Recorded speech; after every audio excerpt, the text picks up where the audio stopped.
New York city বিশ্বের অন্যতম বড় অর্থনৈতিক ও সাংস্কৃতিক কেন্দ্র, কিন্তু সাম্প্রতিক সময়ে মানুষ এই শহর ছেড়ে অন্যত্র চলে যাচ্ছে। তথ্যমতে গত এক বছরে নিউ ইয়র্ক সিটিতে যত মানুষ এসেছে তার চেয়ে বেশি মানুষ শহর ছেড়েছে। ২০২৫ সালে শহর ছেড়েছে প্রায় ১ লাখ মানুষ। ২০২০ সাল থেকে এখন পর্যন্ত প্রায় ৬ লাখেরও ওপর মানুষ নিউ ইয়র্ক সিটি ছেড়ে অন্যত্র চলে গেছে।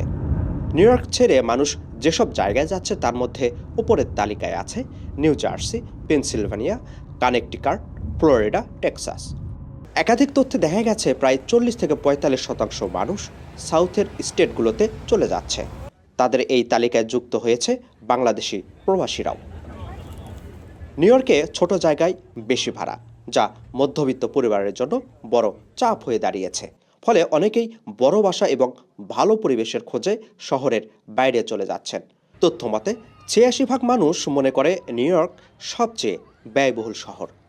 এই স্থানান্তরের সবচেয়ে বড় কারণ বাড়ি ভাড়া, ট্যাক্স এবং দৈনন্দিন খরচ বৃদ্ধি। সেই সাথে রয়েছে নিরাপত্তাহীনতা ও আইস আতঙ্ক। এদিকে আন্তর্জাতিক অভিবাসন কমে যাওয়ায় জনসংখ্যা বৃদ্ধিতে প্রভাব ফেলছে নিউ ইয়র্কে। আপেল মাহমুদ, ঠিকানা নিউজ, নিউ ইয়র্ক।